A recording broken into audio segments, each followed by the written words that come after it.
All right, Moses, thank you very much for giving us a bit of your time today. I read your article that came out a few days ago where an important question was raised by you in the article that can South Sudan peace process be rescued? It comes after President Salva Kiir has been accused repeatedly for flouting the peace deal and now seems to be putting a succession plan into action. Talk to me briefly about this article and why you decided to put it out. You know, the background to this whole situation in South Sudan, goes back to, the design of the agreement itself, which is built around two, personalities. That's Salva Kiir and Riek Machar, who from the very beginning didn't quite, see eye to eye.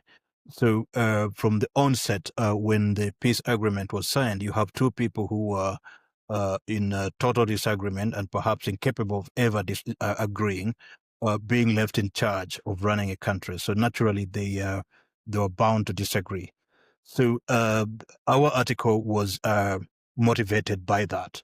The most recent trigger of the situation we are witnessing is the decision to arrest Riek Machar by Salva Kiir.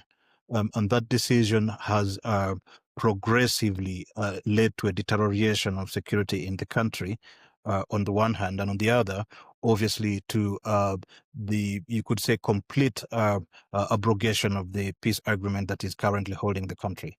So at the moment, people are asking the question, so what happens next? Are we going to see a likelihood of a descent into violence? Or will the alternative plan that Salva Kiir seemed to be putting together, that's the succession plan built around his son-in-law, succeed? So that's pretty much where we are at the moment. Moses, some South Sudanese experts and South Sudanese themselves have expressed concern over the years that anytime there seem to be time up for elections for South Sudanese to elect their leaders, something major happens. Conflict arises, there are shootings, there are killings, and alleged coup d'etats, and then everything scatters. And then a meeting is held for another agreement to be signed.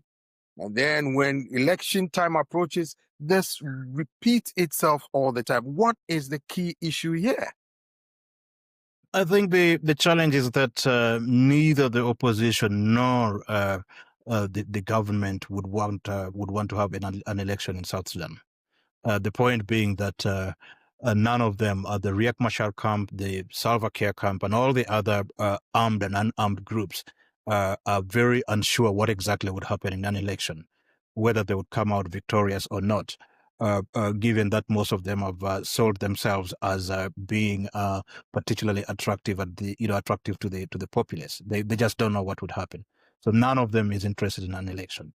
So when you see a rise in violence, that is usually associated with a group that is trying to sully the air, so to speak, trying to create a semblance of chaos.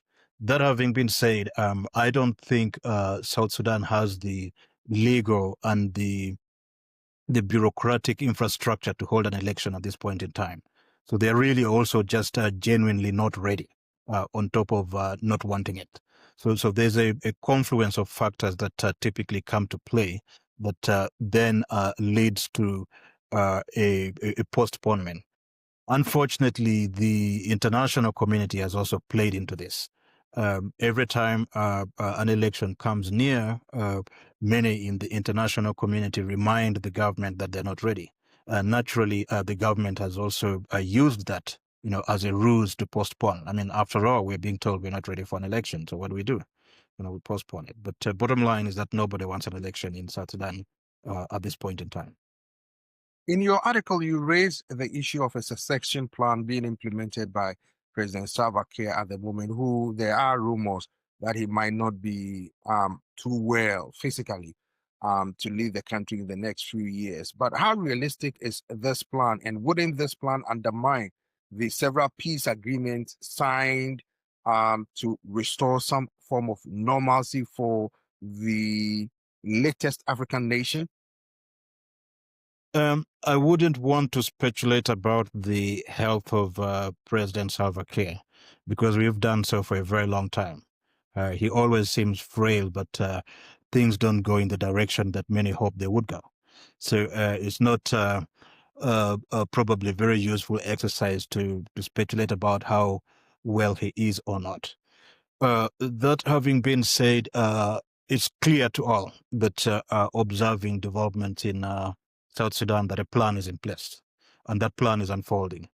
And that plan is built around President Salva Kiir's son-in-law, Benjamin Bolmel, who got picked out of oblivion. He was a businessman quietly going about his duties, picked out of oblivion, elevated to vice president, removing James Wani, who used to represent the Equatorians, and very quickly also elevated into the second deputy of the SPLM, and most recently appointed a general. South Sudan is a country of generals, so you cannot really run the country without being one. So it would appear this very fast-tracking process is really a succession plan. That plan has recently been augmented by the appointment of Salva Kiir's daughter as a presidential envoy, overseeing plans and programs. So it looks like these are the building blocks. By the way, you will recall that a few months ago, somewhere around March, Bolmel was more or less tested around regional leadership. President Museveni of Uganda went to South Sudan in what many claim to have been something of a coronation of Bolmel. Before that, Bolmel's public appearance was a bit limited. But after Museveni's visit, his activity has become so obvious that it leaves no doubt in people's mind that this is the plan. Unfortunately, it's outside the peace agreement. In your article, you also raised the issue about new leaders from both parties being brought together that could ensure institutional continuity, reassure the old guard, and meet popular demands for change. Talk to me about this idea. Right. Several studies conducted in South Sudan recently have indicated strongly that there is that the public would like to see some kind of change in leadership. So that's a truism. It's also quite clear that Riek Machar and Salva Kiir can't occupy the same political space. But their political parties are going to be around for a lot longer than they are. And it would appear that perhaps if you could get leadership coming out of these parties that are loyal to the leadership, but not necessarily beholden by that leadership, maybe something can come together. South Sudan, as you will know right now, has many people, both in Riek Machar's camp as well as in Salva Kiir's camp, who have been removed from positions of authority. And these people are getting agitated wherever they may be. In the government camp, this is manifesting in form of fragmentation, both within the government and among the friends of Salva Kiir. On Riek Machar's camp, this is manifesting in terms of the springing, the outbreak of different fighting groups. So there needs to be people who can assure these different blocks that their interests are catered for. And perhaps that is best done by having a new crop of leadership emerge out of the two blocks that are currently majorly leading the country. Short of that, I do not really see how a return to a new negotiation that involves Salva Kiir and Riek Machar can survive. I don't see that happening. I do not also see a new agreement, an altogether new agreement that invites the other holdout groups happening. Because in any case, in order for a new agreement to materialize, whoever is pushing for it needs both political and military power. The groups that are holding out at the moment have neither of that. They have the ability to disrupt, but not the backing to be heavy duty in any new setup.